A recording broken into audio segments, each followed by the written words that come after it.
and we welcome you back to Talk of the Town for this Friday, May the 8th. I'm Gary Stevens.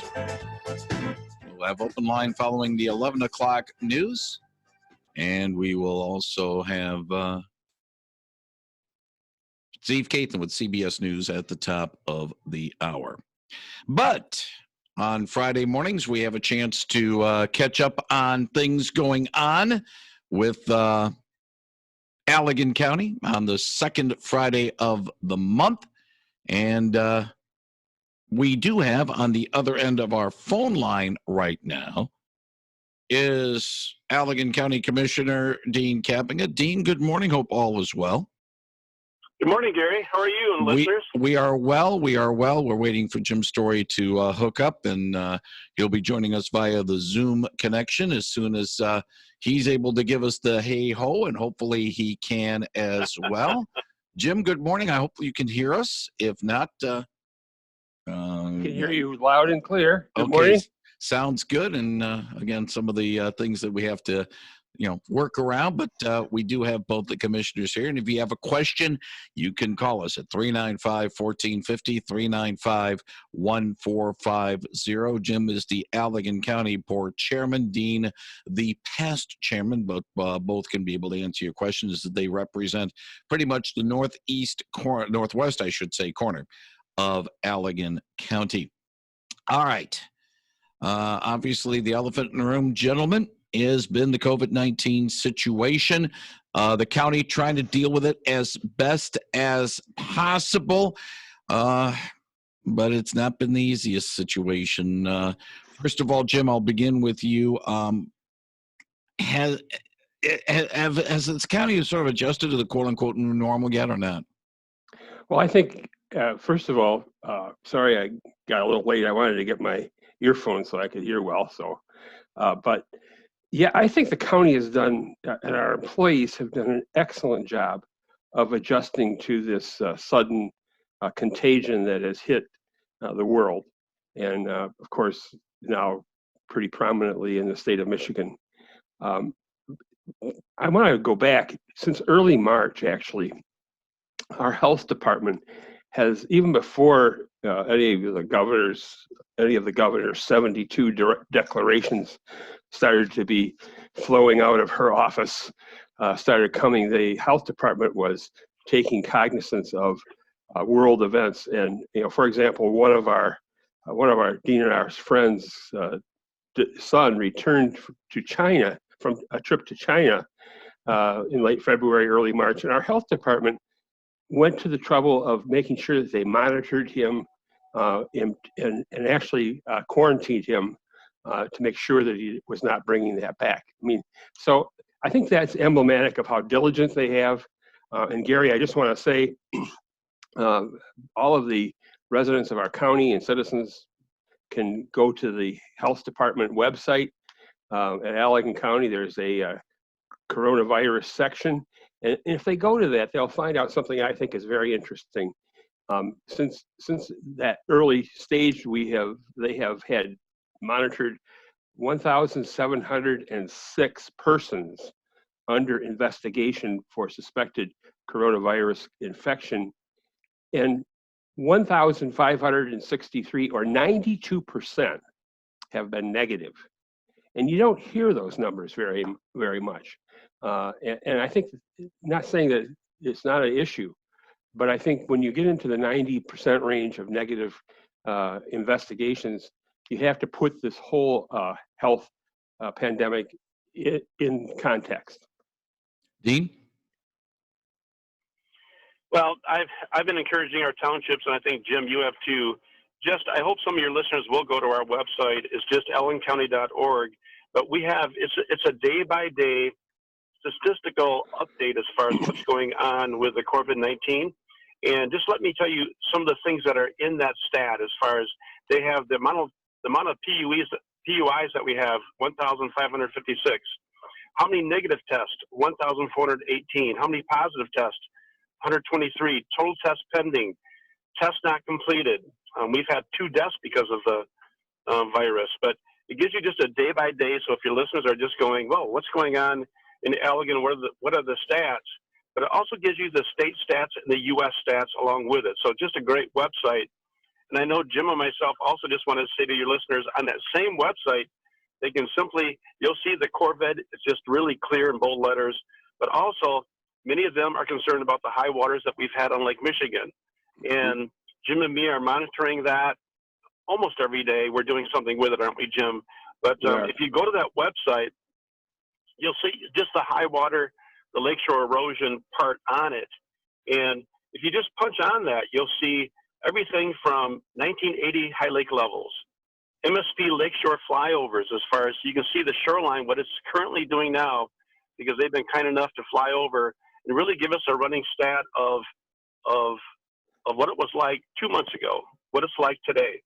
But everything from the Corps of Engineers, international water flow, and then if some of you have been in, I sent Jim a picture of Saugatuck about a week ago because I was heading that way with my wife to get something to eat, and I've never seen it that bad as far as what the flooding was. And many of you have seen posts concerning all the businesses that have been, I think, it looked like Coral Gables had at least 6 inches to a foot of water in the basement there, but a lot of devastation going on, even in Saugatuck, because of the high waters and just the flow coming into that area. But I really encourage you to go to that website, punch on both those sites just to be informed what's going on in some crucial parts of our county.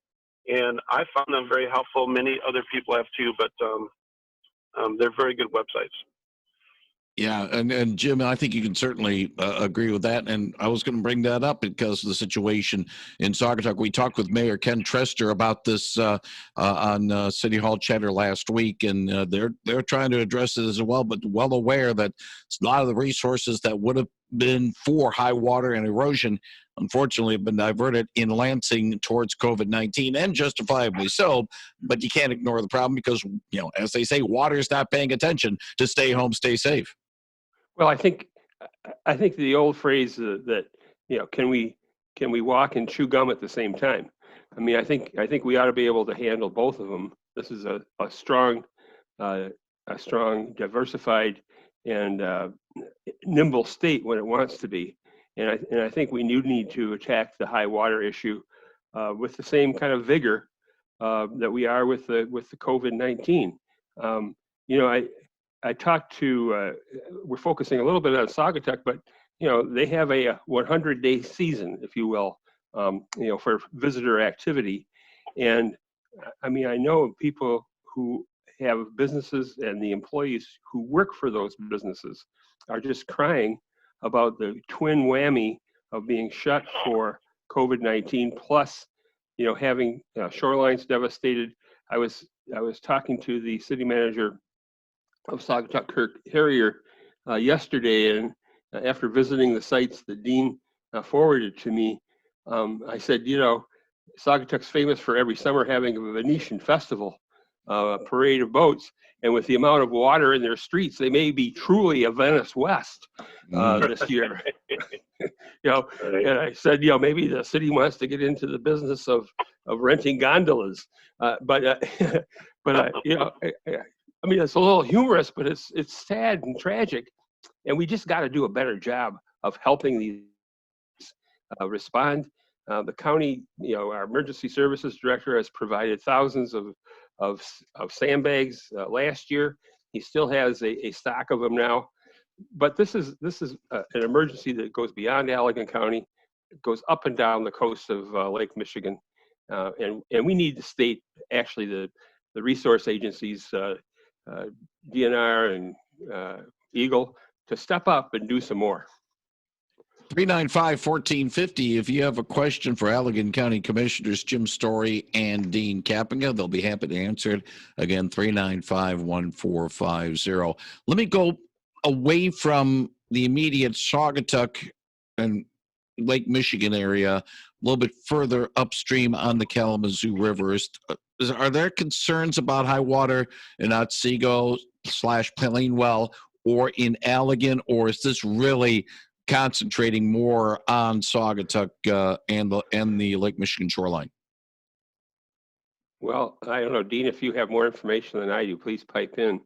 But the high water impact really, I think, is pretty much focused on the Kalamazoo Lake Harbor and Douglas and Saugatuck area. Not to say that there isn't higher water levels, but I don't think it's had the devastating impact that it has had in those two communities. No, I would say the same thing. And Gary, I'm sure this has been reported to you, but if some of your listeners have taken rides to our county park or just south of Douglas, there are, I don't know how many homes, if you're current with that, Jim, but how many homes that would have been lost if they weren't moved back or simply taken down. But we have a lot of homes that are in deep trouble as far as they've had so much soil erosion that it's taken 20, 30 feet. And we've charted as far as how many houses are within 10 feet of a cliff. And it is scary for many of the residents. And we've tried to fight for them in Lansing because there's issues with their insurance. They are forced to get flood insurance, but they're calling it erosion, even though it's a flood in Lake Michigan. So we tried to fight that fight with our senators Upton and so forth with not much luck, but they're in rough shape.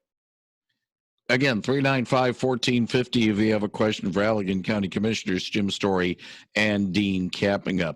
Another storm cloud is the fact that revenue's not going to be as high because of what we're going through right now. And that trickles down. Not only revenue's not going into the county, but really from the state into the county.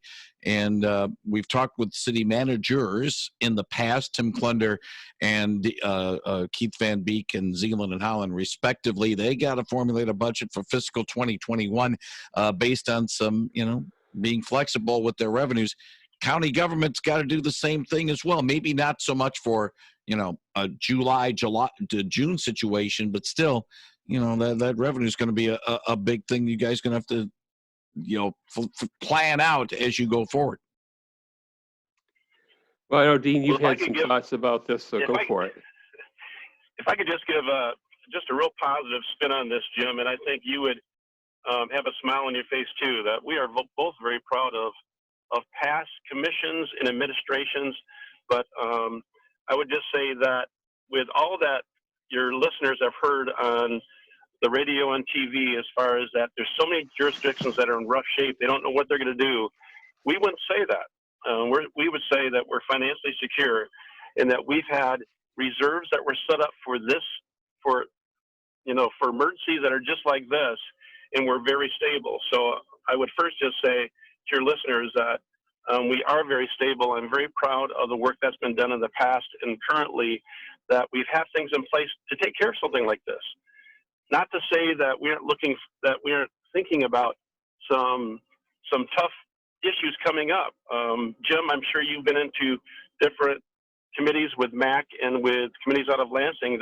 They're talking about believing they're going to take a $2 to $3 billion hit this coming year, and even like a $3 to $4 billion hit the following year.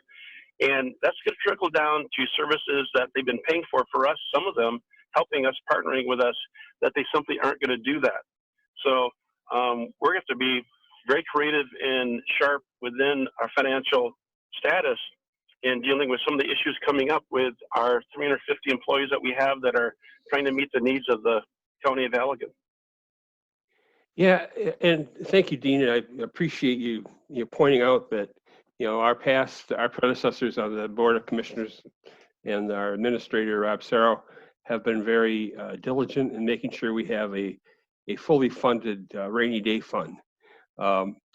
Having said that, though, I again have to decry some of the decisions that are probably going to be made in Lansing.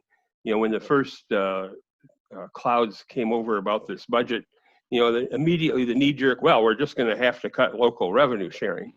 Well, this is at the same time that they are asking county governments and other local governments to implement their decisions from this COVID-19 virus. And so I think the first reaction shouldn't be, how can we strip money out of local governments who are on the front lines of delivering services, but how can we reduce the size of the bureaucracy in Lansing to make up for some of these costs? What things do we do in Lansing that are non-essential? for the day-to-day life of Michigan residents. And then only after that is done should we be talking about stripping local services. Good morning. You're on the line with the commissioners. Hi, Gary. Could you have Jim repeat that website he was talking about, please? Jim, what about that website? The Allegan County website, it's www.allegancounty.org. And then you can scroll down and find the health department. And it has, but on the front page, it has the coronavirus update for our county. It also has the high water situation too. Did that help the question? Yeah, thanks a bunch. I Goodbye. appreciate the call. 395-1450, 395-1450. How's the streaming of the board meetings gone so far? I know that's been well, let's just put it this way, a little sore spot north of Allegan Street, but south of Allegan Street, how has it been? Dean, why don't you take that one, man? Well, I would just first say that it's gone real well, and it's our chairman's done a good job of really giving leadership within this and making sure that it runs smoothly for those that aren't so good at getting this done. As far as some of the commissioners have struggled, but it's gone effectively, real well.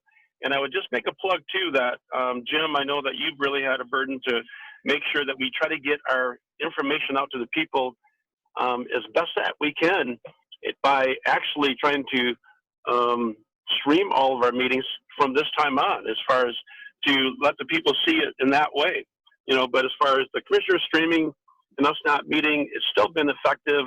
We're doing it. I think we're communicating well. We know the issues, so I think we can really just say it's gone well.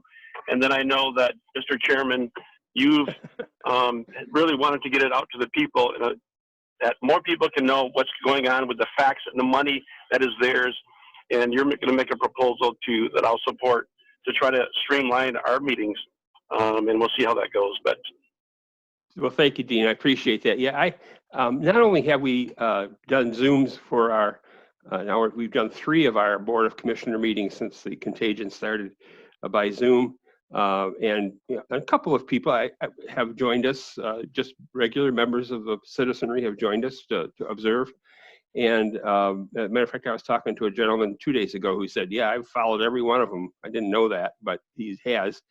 But the other point I wanted to make, Gary, is some of our subsidiary boards, for example, our mental health board has continued meeting and has done its meetings by Zoom too. So I think it's catching on. I do worry we don't want to make this a practice, and then when we're free to be in the same room with everyone, I'm sure we want to get back to that. But as Dean said, we hope to this week authorize the administrator to go ahead and get us the equipment so that we can stream our meetings live going forward, even when we are meeting in person. 395-1450. Good morning. You're on the line with Commissioners Storey and Kapenga. I'm wondering if the West Side County Park is open, that you can drive in there. Jim? Yeah, well, Dean's on the Parks Commission, so maybe I'll give that to him first, and then I'll add to it. Hang on a second. Let me get Dean on the line. Dean, can you answer that question? I can. Yes, it is open. And there is even the furthest north stairway that goes down to the beach, because we have a little bit of a beach right now. That is even open, but no, it is open. And just so that the people know that for our parks, you can start making reservations on the 18th of this month. Not for reservations for their other parks, but the Westside Park is open, and hopefully you'll use it. All right. Appreciate the call. Thank you very much for it. 395-1450, 395-1450. Got about a minute to go. And again, we'll put a link to the website, the Allegan County website, which is allegancounty.org, when we put our audio podcast of this on our website at WHTC.com. Of course, we're doing the video as well, the Zoom, and we're recording that. And for a change, we don't have to say goodbye, Jim, real quick, like last month, because we had our friends from Comcast doing some work in our area, but it is working out well. And, yeah, I know it's the new normal, gentlemen, for both of you, but to a certain extent, we're getting I think we're getting a little closer to our government a little bit more with having this instead of just, it's 1:30 in the afternoon. It's the Allegan County Board meeting on a Thursday afternoon. People can be involved even if they're not involved right now. Well, people can join from home. And our board meeting next week is 1 o'clock on Thursday, May 14th. We will be Zooming it again. So come on in, the water's fine. I hate to use the term, that's sort of ironic right now. We're talking about high water, but gentlemen, Jim Storey, Dean Kapenga, I want to thank you very much, both of you, for joining us today on Talk of the Town for the monthly chat. Hopefully we can do this in person next month. If not, hey, we'll do this again this way. It sort of worked out okay, and I wish both of you well, wish your families well over the next month. Thank you both. Same to you. And you. Thank you, Gary. Thank you very much. That is Jim Storey, along with Dean Kapenga with the Allegan County Board. CBS News with Steve Kathan is up next, followed by WHTC News with Peg McNichols. Some open line time after that, and then we'll button up this edition of the WHTC Talk of the Town program on Real News Now, 99.7 and 1450 WHTC.